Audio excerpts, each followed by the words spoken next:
온 맘 다해 생명 다해 주 사랑해. 사랑해요. 주 사랑해요. 존귀하신 주님 주 사랑해요.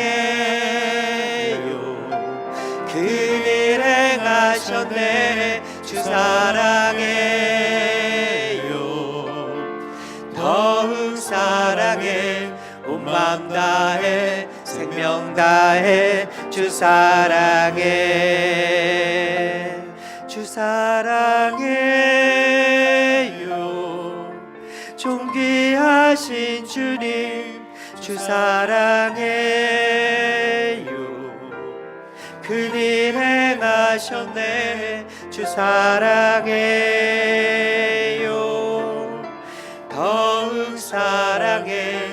온 맘 다해 생명 다해 주 사랑해.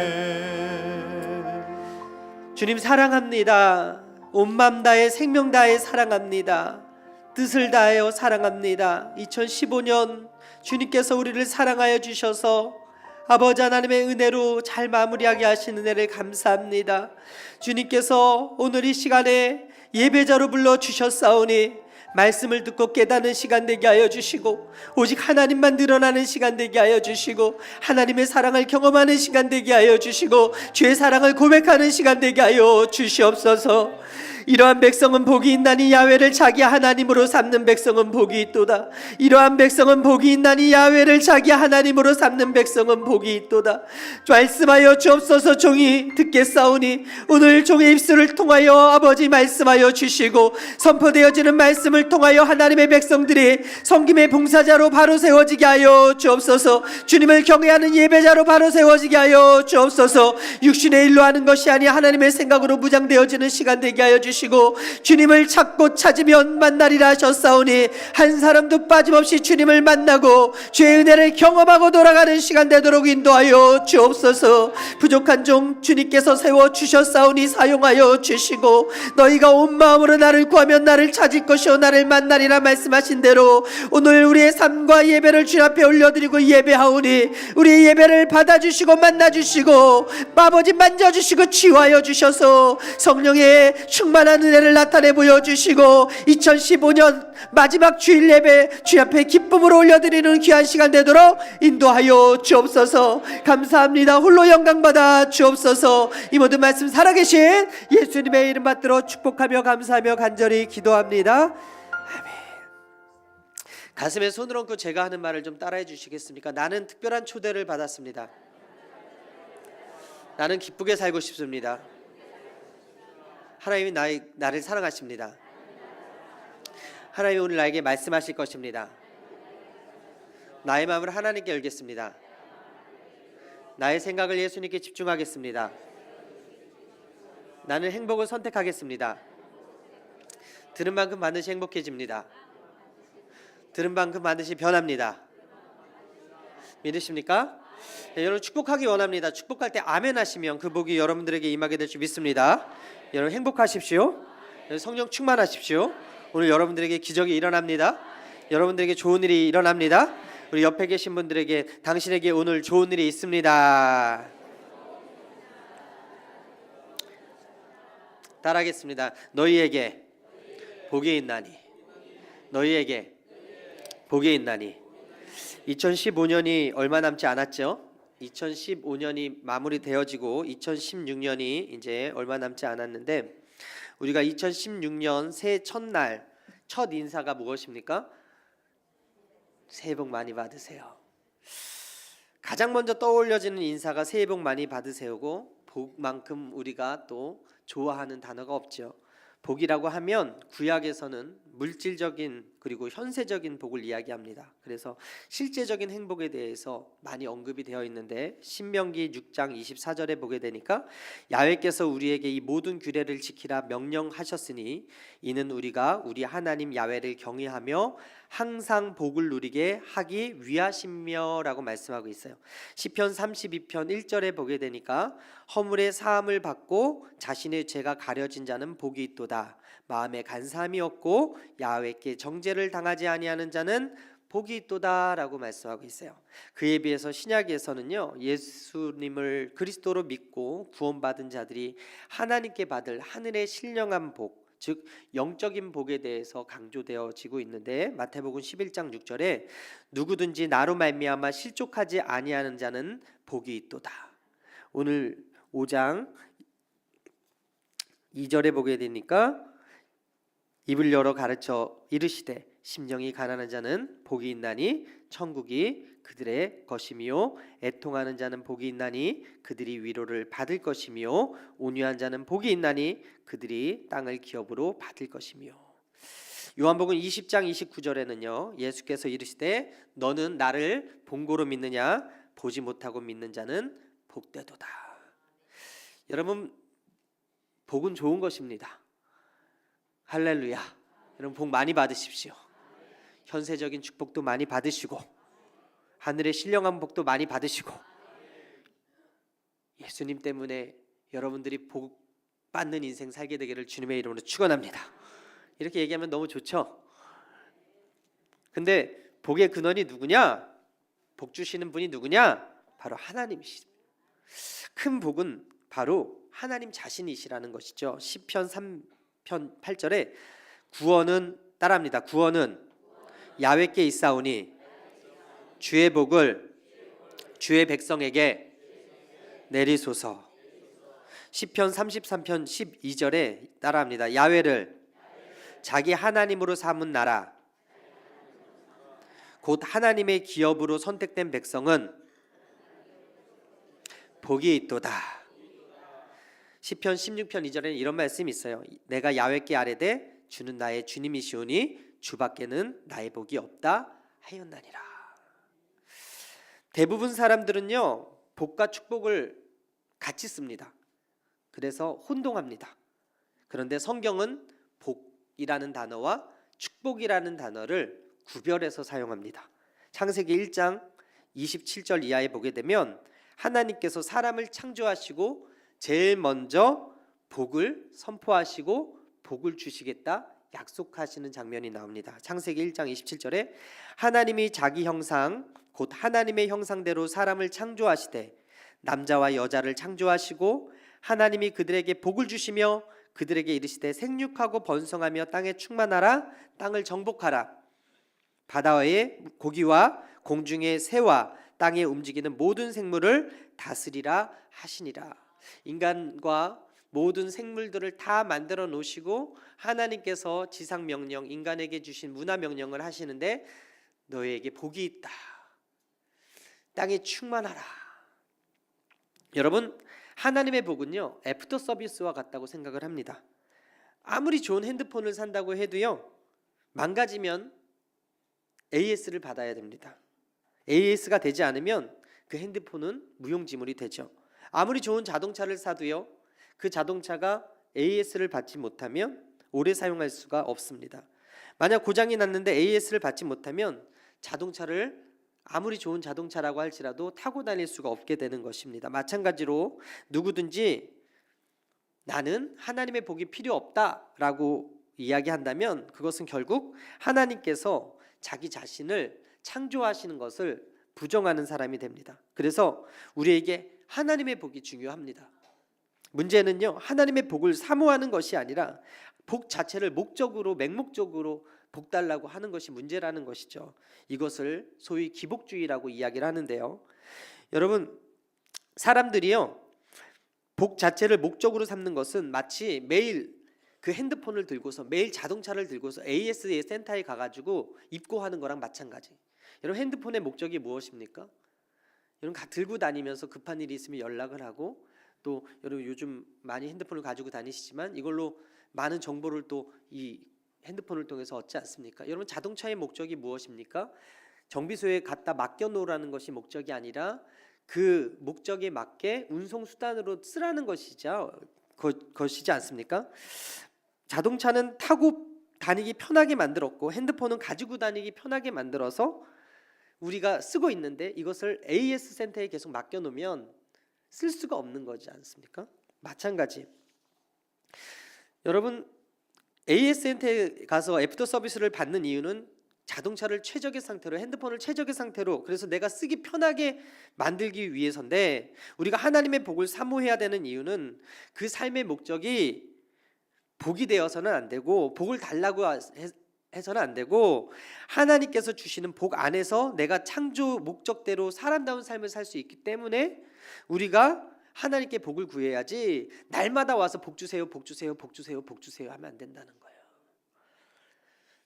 여러분, 남녀호랑교라고 들어보셨나요? 남녀호랑교. 얘네들은요, 남녀호랑교를 많이 외우면 복을 받는다고 믿어요. 그래서 남녀호랑교를 맨날 외운대요.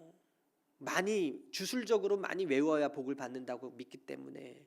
불교에서도 나무아미타불이 있지 않습니까? 이것을 또 많이 하고 108번뇌 108번제라고 해가지고 그렇게 많이 절을 해야 복을 받는다고 믿고, 새벽에 그 미명에 이렇게 냉수를 떠놓고 천지신명에게 빌었던 그 정성들을 여러분 그 기복주의 신앙이라고 이야기하는데, 우리가 말씀으로 천지를 창조하신 하나님을 믿는 믿음 안에서 그 하나님 앞에 나왔는데 무조건 복 달라고 복 달라고 복 달라고가 아니라, 하나님 앞에 나와서 나의 삶을, 나의 인생을 주님 앞에 맡기는 시간이 바로 이 예배 시간이라고 생각합니다. 할렐루야. 무조건 와서 너는 맨날 복만 달라 그러냐? 그게 아니라, 하나님 사랑합니다, 하나님 감사합니다, 하나님 베풀어 주신 은혜 너무나 감사했습니다, 이런 고백을 하는 사람이 더욱더 성숙하고 성장한 사람 아니겠습니까? 우리가 하나님의 복을 사모해야 되는 이유는 그 복이 삶의 목적이 되어서는 안 되고, 하나님께서 주시는 복 안에서 내가 창조 목적대로 살 수 있기 때문에 복을 사모해야 된다라는 것이지, 복 자체를 목적으로 신앙생활을 하셔는 안 된다라는 것입니다. 이해 가시죠? 반면에 축복은 무엇입니까? 구하는 거예요. 그래서 비는 거예요.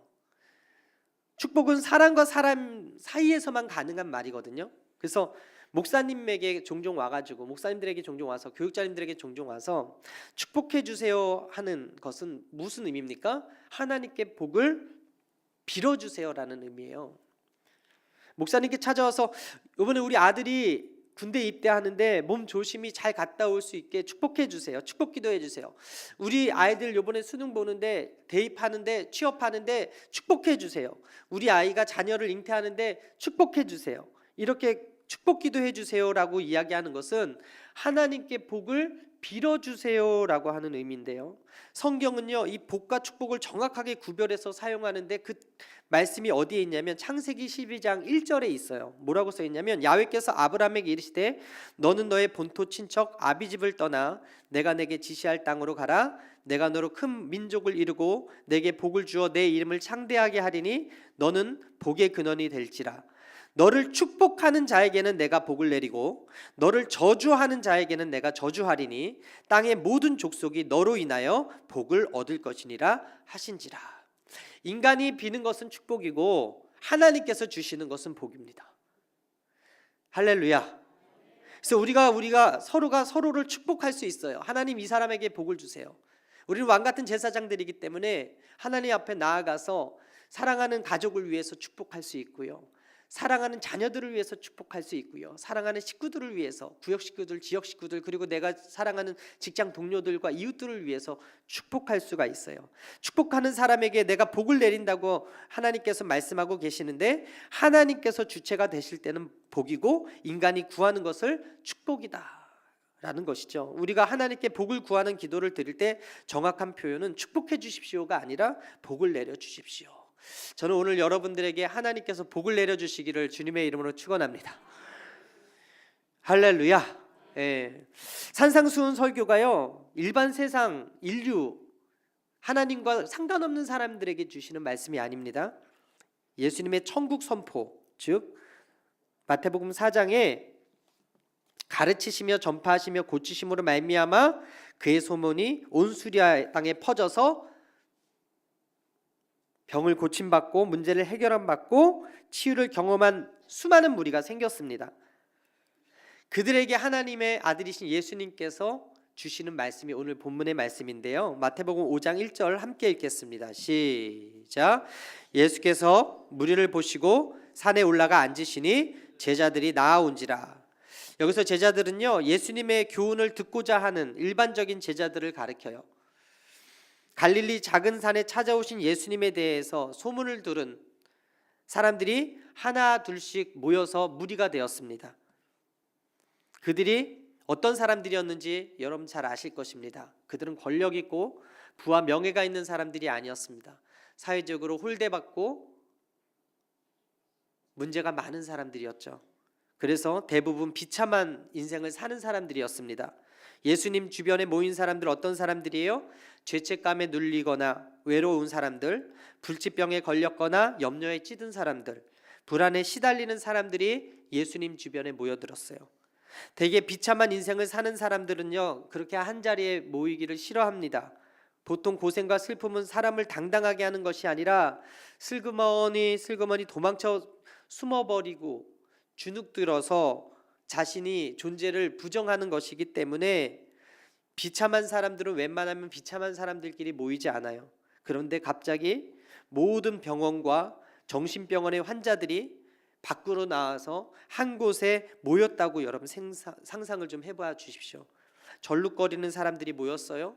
사지가 없는 사람들이 모였어요. 흰천에 덮이기 직전인 중환자들이 모였어요.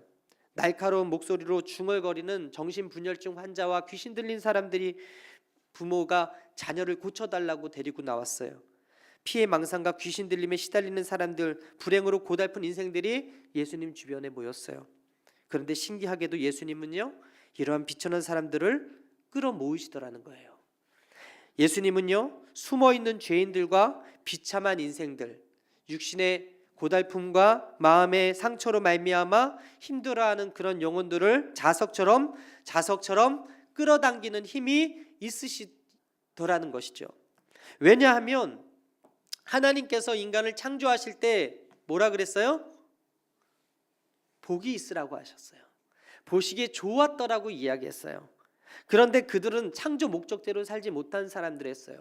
죄의 대가로 말미암아, 죄의 삭수로 말미암아 죽음을 눈앞에 둔 사람들, 죄의 삭수로 말미암아 사지가 멀쩡하지 못하고 마음이 상처받고 힘들었던 사람들, 인생의 주인이 누구인지 몰라서 방황하며 유리했던 그런 사람들, 죄와 좌절과 슬픔에 눌린 사람들, 그런 사람들에게 예수님께서 오늘 하시는 말씀이 뭐예요? 너희에게 복이 있나니. 여러분, 왜 그 사람들이 예수님 앞에 나왔습니까?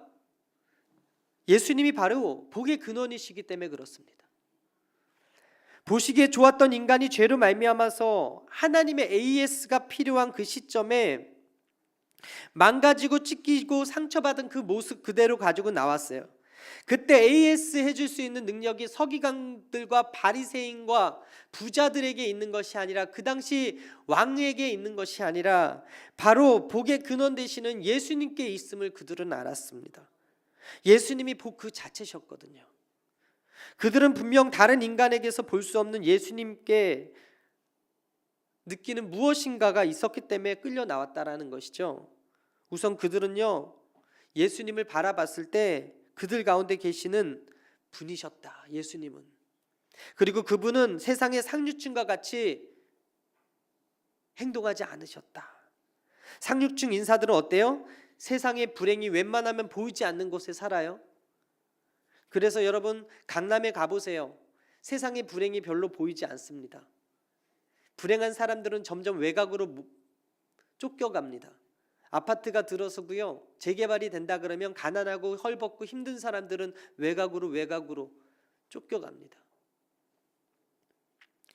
상류층 인사들은요, 아무런 감정 없이 사회복지단체나 구호단체에 다달이 매월 일정액 돈을 기부할 수 있습니다. 돈을 적립해서 이렇게 기부할 수 있어요. 그런데 자신들이 직접 빈곤의 현장을 찾는 것을 꺼려합니다. 가끔 그들이 그 빈곤의 현장을 찾는 이유가 무엇입니까? 선거철일 때, 잘 보여야 될 때. 그래서 예수님 주변에 모여든 비참한 인생을 사는 사람들은 자신들의 삶의 터전에 예수님이 오셨다라는 것 자체가 반갑고 놀라웠어요. 고생에 찌든 무리가, 상처받은 무리들이 힘든 무리들이 지나갈 때 예수님은 외면하지 않고 그들을 고쳐주시고 그들을 치유하시고 그들에게 천국 복음을 가르치시고 그들에게 복을 선포해 주셨다라는 거예요. 그런 예수님을 이분들은 사랑했고 그분 예수님 앞에서 너무 고마운 마음으로 몰려들기 시작했어요. 그들이 예수님께로부터 무엇인가 다른 것을 보았다라는 것입니다. 여러분, 예수님이 오시면 신기하게도 어둠의 세력이 물러가는 것을 그들이 보았어요. 병자가 나음을 얻는 것을 예수님의 그 하시는 그 기사와 이적과 그 회복의 사역을 그들은 보았어요. 문제가 해결안 받는 것을 그들이 현장에서 보았어요. 가난한 자와 함께 울고 창녀와 세리의 친구로서 그들과 함께하는 예수님을 보았어요. 그래서 비참한 인생의 무리는 예수님께 어떻게 하면 더 다가갈까? 어떻게 하면 예수님께 나의 이 필요를, 나의 이 문제를, 나의 이 상함을 아랠까? 그렇게 몰려들었어요. 그래서 그분의 손과 옷자락을 잡고자 했고 소리질러 다윗의 자손 예수여 나를 불쌍히 여기소서 그렇게 외친 거예요.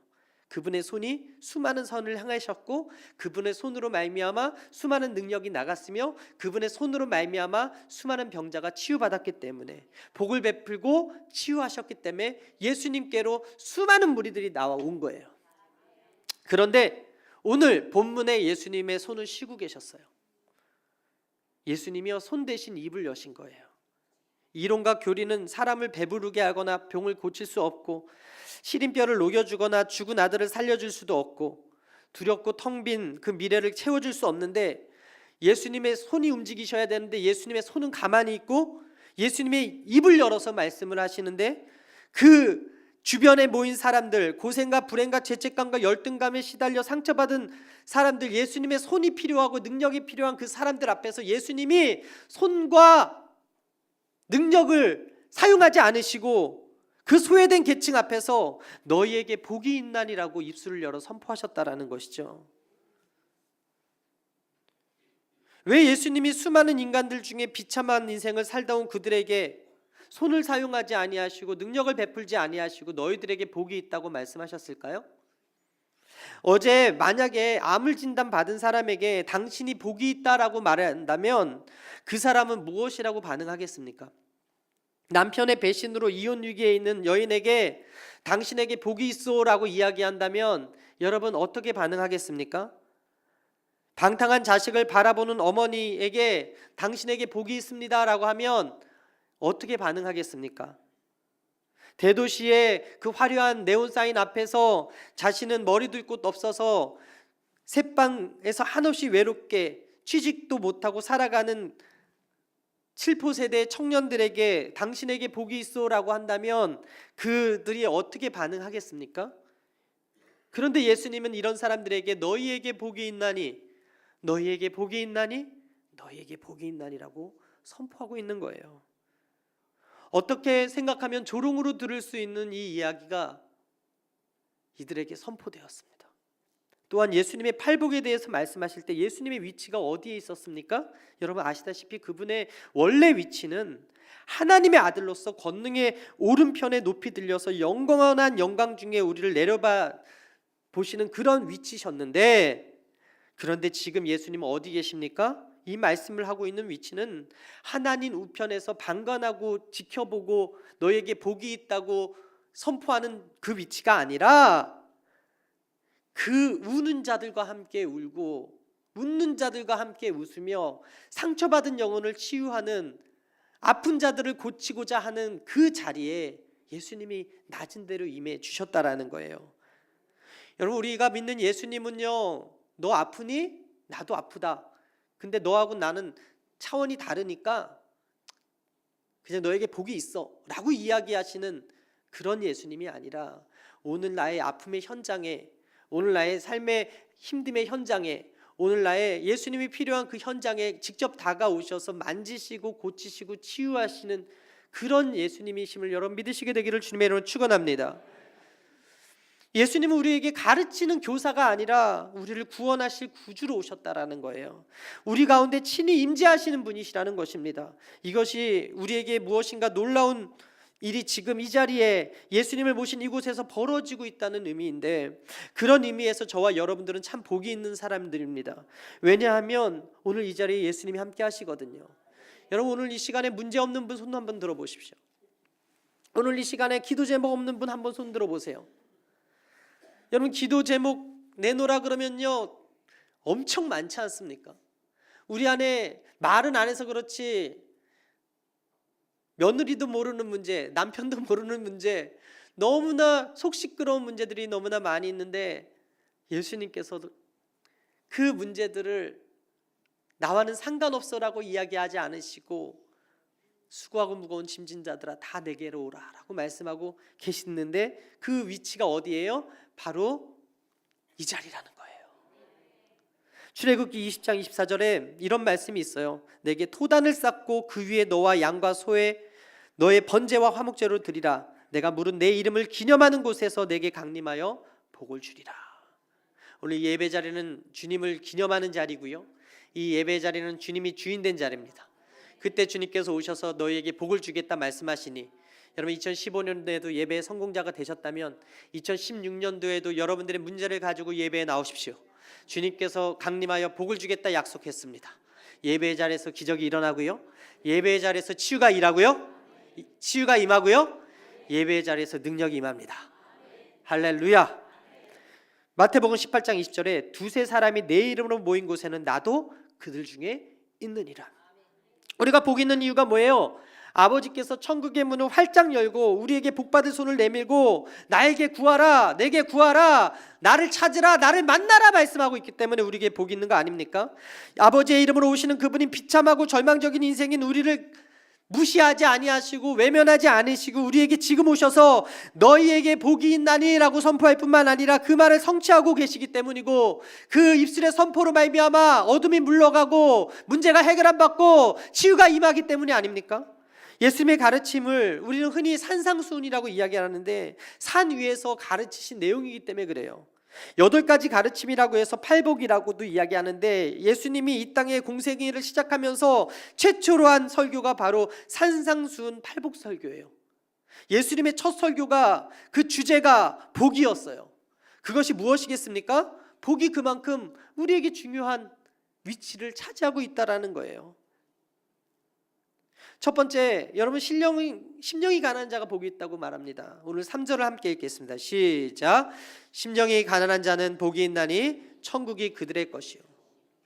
여러분, 왜 복이 됩니까? 천국이 그들의 것이 되기 때문에 복이 있대요. 심령이 가난한다는 것은요, 자기 자신을 의지하지 않는 거예요. 자기 생각과 자기 경험과 자기 힘을 의지하지 않는 거예요. 심령이 가난한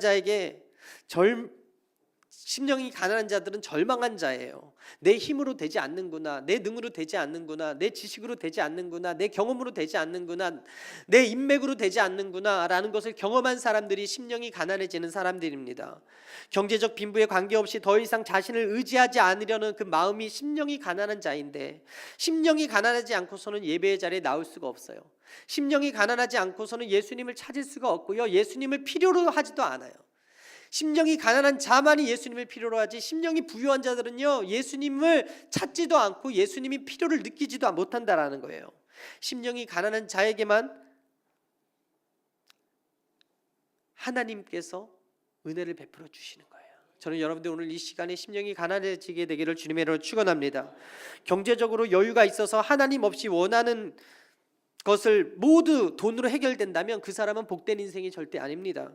복된 삶이 아닙니다. 내 능력으로 되지 않는 것이 있어야 그 사람이 진짜 복된 사람이에요. 부모의 돈으로 자식을 바른 사람으로 세울 수 없는데 그 자식으로 인해서 부모가 하나님께로 더 가까이졌다, 그것은 복이라는 거예요. 세상의 성공가도를 달리다가 갑자기 의사로부터 암 판정을 받았어요. 세상 사람들이 성공의 자리라고 박수쳤던 그 순간에 죽음의 질병을 얻었어요. 그것이 그 사람에겐 복이라는 거예요. 왜냐하면 하나님을 만날 수 있는 기회가 되거든요. 나아만 장군을 보십시오.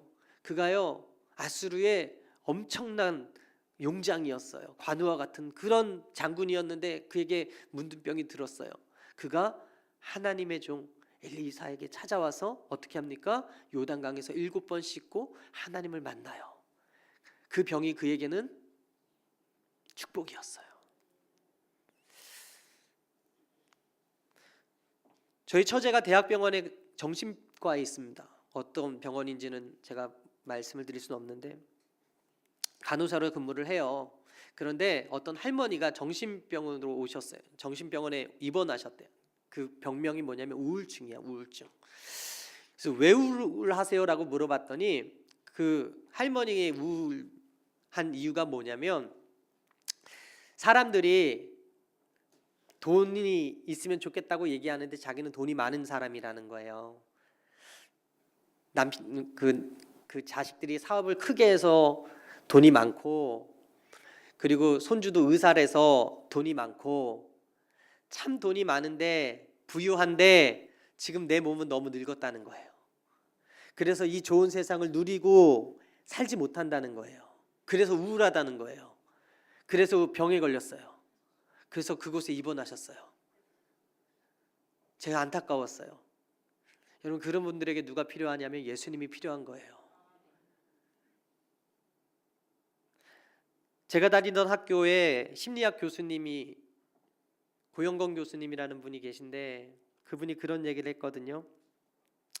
자기는 좋은 대학에서 공부를 해가지고 박사까지 됐는데 내 자식들은 과연 이 대학교에 들어올 수 있을지 그게 걱정이라고 이야기하는 이야기를 들었습니다. 똑똑한 아버지 밑에서 좋은 대학교를 다니는 이 교수님의 자녀도 그 대학교에 들어가지 못한다면 이것은 어쩌면 기도의 제목이고, 이것이 어쩌면 하나님을 찾는 계기가 되고, 이것이 어쩌면 복이 될 수가 있다. 완벽한 우리에게 딱 한 가지 없습니까? 모든 것이 가한데 한 가지가 부족합니까? 여러분, 그것은요, 하나님께서 나를 만나라는 사인이에요. 하나님께서 나에게 복을 주시겠다는 사인이라고요. 내 자식들은 엄마를 닮아서 공부를 못해서 좋은 대학교를 들어올 성적이 안 되는데 내가 하나님을 만나서 하나님께서 이 자식들의 인생을 책임졌다라고 한다면 그 인생은 복이 있는 인생 아니겠습니까? 내게 없는 그것이야말로 하나님을 찾는 가난한 마음이 되기 때문에, 그래서 예수님이 심령이 가난한 자가 복이 있다고 말씀하는 거예요. 저는 여러분들이 오늘 이 시간에 심령이 가난해져서 예수님을 찾게 되기를 주님의 이름으로 축원합니다. 인간에게 행복의 욕구보다 더 강한 충동이 없거든요. 어떤 사람에게는 행복과 돈이 성공이고, 어떤 사람들에게는 만족스러운 성취감이 행복이고, 어떤 사람에게는 단란한 것이 행복인데, 늘 정치하는 사람들은 선거철만 되면 최소한의 미래의 행복을 공약을 걸어서 약속을 하잖아요. 그에 반해서 예수님은 너희에게 복이 있다라고 말씀하시면서 그냥 복이 아니라 박해를 포함한 복을 이야기해요. 10절에서 12절을 함께 읽겠습니다. 시작.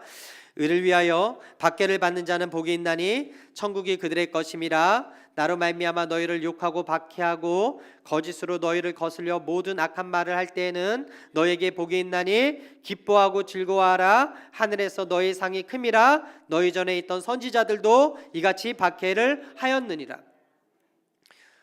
여러분, 예수님이요 이런 호소로 제자들을 모았어요. 장차 몸과 영의 고문을 실제로 당할 제자들에게 너희에게 복이 있다, 핍박이 와도 기뻐하고 즐거워해라, 이러면서 제자들을 모으셨다고요. 의사는 환자에게 당신 살 날 얼마 안 남았어요 라고 말할 수 있어요. 왜? 내 일이 아니거든요. 자신의 운명과는 무관하거든요. 담담하게 말할 수 있어요. 근데 예수님의 산상수훈의 이 말씀은 어떤 말씀이에요? 곧 십자가를 지실 분의 말씀이에요. 곧 고난을 앞둘 분의 말씀이에요. 곧 힘든 일을 당할 분의 말씀이었다고요. 그런 분이 그 첫 설교에 너희에게 복이 있는데 기뻐하고 즐거워하라. 너희가 박해를 받을 것이고 너희가 내 이름으로 고난을 받을 것이지만 그래도 너희에게 복이 있다. 하늘에서 너희의 상이 크다. 본문의 상이라는 단어는 재물이나 이상이나 돈이나 명예 따위의 외적인 보수를 뜻하지 않아요.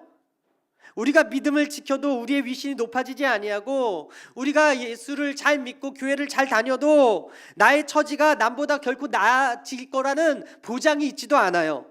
우리가 예수 믿으면 용감하고 솔직한 직원의 행위에 당연히 평안과 기쁨이 뒷따리라고 생각하지만, 예수님께서 그런 믿음의 보상조차도 없을 때가 비일비재할 것이다 라고 이야기해요. 예수 믿으면 복을 받아야 되는데 복 같지 않은 복이, 예수 믿으면 잘 돼야 되는데 잘 되지 아니한 같은 것이 우리 안에 있을 수가 있다라는 거예요. 상이라는 개념은 이 땅에서 타면 하늘나라에서 없다는 말씀으로 또 가르쳐 주신 것도 있습니다. 마태복음 6장 2절에 그러므로 구제할 때 외식하는 자가 사람에게서 영광을 받으려고 회당과 거리에서 하는 것 같이 너희 앞에 나팔을 불지 말라. 진실로 너에게 이르노니 그들은 자기 상을 이미 받았느니라. 여러분, 예수님은요, 그분을 위해서 고난 당하는 사람들의 상이 크다고 하셨지 행위 자체로 상을 받을 것이라고 말씀하지 않았어요. 이번 주에 성탄절이었지 않습니까? 성탄절에 영화 상영을 했어요. 네티비티 스토리. 마리아에게 천사 가브리엘이 나타났어요. 누가복음 1장 30절의 말씀을 기반으로 했는데, 천사가 일러 가로되 마리아여 무서워 말라. 내가 하나님의 은혜를 입었느니라. 보라 내가 수태하여 아들을 낳으리니 그 이름을 예수라 하라. 누가복음 1장 36절에 보라 내 친족 엘리사벳도 늙어서 아들을 배었느니라. 본래 수태하지 못한다 하더니가 이미 6달이 되었나니 대저 하나님의 모든 말씀은 능히 못하심이 없느니라. 마리아가 가로되 주의 계집종이오니 말씀대로 내게 이루어지이다 하매 천사가 떠나가리라. 마리아가요, 하나님의 은혜를 입었어요. 그래서 구원자 예수 그리스도의 어머니가 되는 복을 받았어요.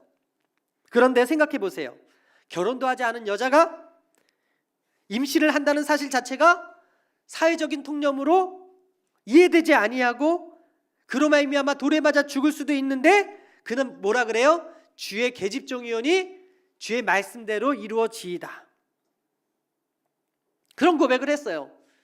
그런데요, 재미있는 것은요, 그런 고백을 하면 천사가 요술램프의 지니처럼 그래, 네가 하나님의 뜻을 이루고 하나님의 일을 이루기 위해서 순종한다고 하니까 소원을 말해봐. 내가 들어줄게. 필요한 것을 말해봐. 내 소원을 들어줄게. 왜? 가브리엘은 그 정도 능력이 있거든요. 그런데 오늘 누가복음에 보게 되니까 38절에 주의 계집종이오니 말씀대로 내게 이루어지이다 하매 천사가 떠나가니라. 천사가 갔대요. 천사가 기다려서 야, 예수님 메시아가 네 태를 통해서 나니까 소원을 말해봐. 그럼 내가 집을 달라 하면 집을 줄게. 불을 달라 하면 불을 줄게. 차를 달라 하면 차를 줄게. 종을 달라 하면 종을 줄게. 그렇게 말할 수도 있는데, 순종하겠다는 그 말 속에 그 말을 듣고 나서 그 가브리엘은, 그 천사는 어떻게 했어요? 떠나가니라. 예수님을 잉태시켰으면 집이라도 주던가 차라도 주던가 세상적인 부라도 주던가 사람들한테 보호하겠다는 약속이라도 주고 가야 되는데 천사가 떠나가 버렸네요. 분명히 가브리엘 천사가 처음 와서 마리아에게 이렇게 말했어요. 누가복음 1장 28절에 그에게 들어가 가로되 은혜 받은 자여 평안할지어다 주께서 너와 함께 하시는도다. 천사가 준 복이 뭔지 아십니까, 여러분? 은혜 받은 자여 평안할지어다 주께서 너와 함께 하시는도다. 은혜 받은 자여 평안할지어다 주께서 너와 함께 하시는도다. 은혜 받은 자여 평안할지어다 주께서 너와 함께 하시는도다. 성령으로 잉태한 마리아에게 집을 주지 않았어요. 차도 주지 않았어요. 사람들에게 보호해 주겠다는 약속도 주지 않았어요. 그런데 은혜 받은 자여 평안할지어다 주께서 너와 함께 하시는도다. 우리는 복이라는 것을 소유의 개념으로 무엇을 얻어야 된다고 생각해요. 눈에 보여야 된다고 생각해요. 그런데 천사가 마리아에게 와서 복 대신 하나님이 너와 함께 하신다고 선포했어요. 복 대신 하나님이 너에게 평안을 주실 것이다고 말했어요. 복 대신 하나님이 너의 편이다라고 이야기했어요. 결국 마리아의 큰 기쁨으로 하나님의 위대하신가 전능하신가 거룩하신가 긍휼하심을 찬양하는데요, 누가복음 1장 46절에 마리아가 이르되 내 영혼이 주를 찬양하며 내 마음이 하나님 내 주를 기뻐하였음은 그의 여종이 비천함을 돌보셨음이라. 보라, 이제 후로는 만세의 날을 복이 있다 일컬으리라. 능하신 이가 큰 일을 내게 행하였으니 그 이름이 거룩하시며 긍휼하심이 두려워하는 자에게 대대로 이르는도다. 여러분, 세상의 기준으로 봤을 때 마리아에게 기뻐할 만한 이유가 하나도 없었어요.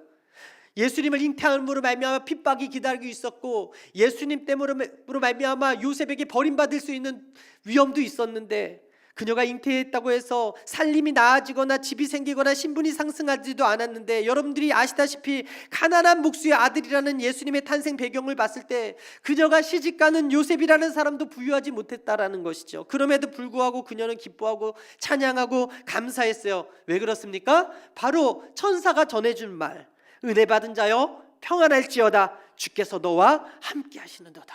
이 말씀이 하나님 자체가 곧 복이라는 거예요.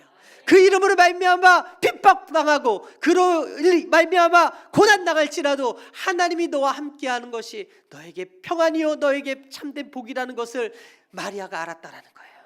오늘 예수님께서 불편한 몸을 이끌고서 상처받고 힘든 몸을 이끌고서 예수님의 주변에 다 모인 사람들에게 손을 쓰지 아니하고 입으로 뭐라 그래요? 너에게 복이 있나니 너에게 큰 상이 있을 것이다. 왜 그런 말씀하셨어요? 예수님이 복 자체시기 때문에 그래요. 그 예수님이 나에게 하늘의 능력을 공급해 주실 수 있는 능력이 있으신 분이기 때문에 그래요. 오직 때를 얻든지 못 얻든지 교회 안팎의 사람들에게, 우리에게, 그들에게 복을 선포해야 되는 이유가 무엇입니까? 예수를 전해야 되는 이유가 무엇입니까? 세상의 부가 복이 아니라는 거예요. 세상의 소유가 복이 아니라는 거예요. 은혜 받은 자여 평안할지어다 하나님이 너와 함께 하신다.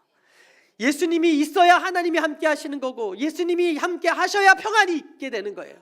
여러분, 정신과 의사들이요, 환자가 오면 딱 세 가지 이야기한대요. 첫 번째, 우울해서 왔구만. 아닌데요? 그럼 불안해서 왔구만. 아닌데요? 두려워서 왔구만. 그러면 이 셋 중에 하나 안 걸리는 사람이 없다는 거예요. 무슨 얘기인지 이해 가세요? 죄의 삭스로 말미암아 우울증과 불안증과 두려움이 엄습하여서 지금 정신병원의 의사들이 그 사람들을 우울증을 고치는 약을 써요. 불안증을 고치는 약을 써요. 두려움을 고치는 약을 써요. 그런데 불안과 두려움과 이 우울을 고칠 수 있는 능력이 누구에게 있냐면 복이신 예수님께 있어요. 한 가지 분명한 사실은 우리가 상대하는 무적행, 아직 영혼이 다쳐가지고 잠가진 것이 아니라 장차 짐승이 거기서 총력을 다해서 올라와서 믿는 우리들을 덮치게 될 거예요. 여러분, 예수 믿기가 점점 어려워지는 시대에 살아요. 어쩌면 예수 믿는 것 때문에, 교회 다니는 것 때문에, 신앙인이기 때문에 지금까지는 불이익을 당하지 않았을지라도 하나님의 은혜로, 그러나 그것을 참고 견디기 힘들어지는 날이 올 거예요. IS 앞에서 기독교인이라고 그러면 죽어요. 북한 김정은 정권 앞에서 기독교인이라고 하면 죽어요. 동남아시아 소국인데 부국인 브루나이라는 나라에서 성탄절에 메리 크리스마스 하면 5천만 원 벌금을 때리는 법을 통과해서 이슬람 국가로 만들었다는 뉴스를 보았어요. 앞으로 법제화돼서 예수를 전하는 것도 금지될 날이 얼마 남지 않았고, 복음을 가지고 예수 그리스도가 생명의 주인이심을 선포하는 사람들의 박해가 얼마 남지 않았어요. 그럼에도 불구하고 우리가 어떻게 해야 돼요? 전해야 돼요. 왜냐하면 세상에게는 돈이 필요한 게 아니에요. 세상에게는 물질이 필요한 게 아니에요. 세상에게는 예수가 필요해요. 그로 인해서 핍박이 올 수도 있고요, 그것으로 인해서 여러분들이 힘들어질 수도 있지만 기뻐하고 즐거워하십시오. 하늘의 상이 큽니다. 은혜 받은 자여 평안할지어다 주께서 너와 함께 하심이라. 오늘 여러분들이 그런 복된 삶을 살기를, 그런 복된 사명을 가지고 살게 되기를 주님의 이름으로 축원합니다. 기도하겠습니다. 하나님 감사합니다. 하나님께서 우리 귀한 성도님들에게 하나님의 복이 무엇인지를 깨달아 알게 하여 주셨사오니 오늘 이 말씀을 부여잡고서 예수님을 내 마음의 구주로 삼고 예수님이 함께 하시는 곳에 많은 영혼들을 주님 품으로 인도하는 귀한 청지기적 사명 잘 감당하여서 은혜 받은 자여 복이 있을지어다 하신 그 말씀대로 평강의 주님께서 우리 함께하여 주시고 좋으신 은혜가 하나님의 자녀들에게 넘쳐나는 시간 되도록 인도하여 주옵소서. 감사드리며 이 모든 말씀 살아계신 예수님의 이름 받들어 축복하며 감사하며 간절히 기도합니다. 아멘. 우리 함께 찬양하겠습니다.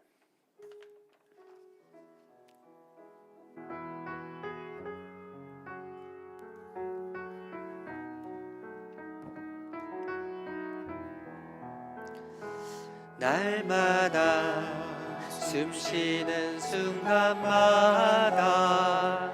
내 앞에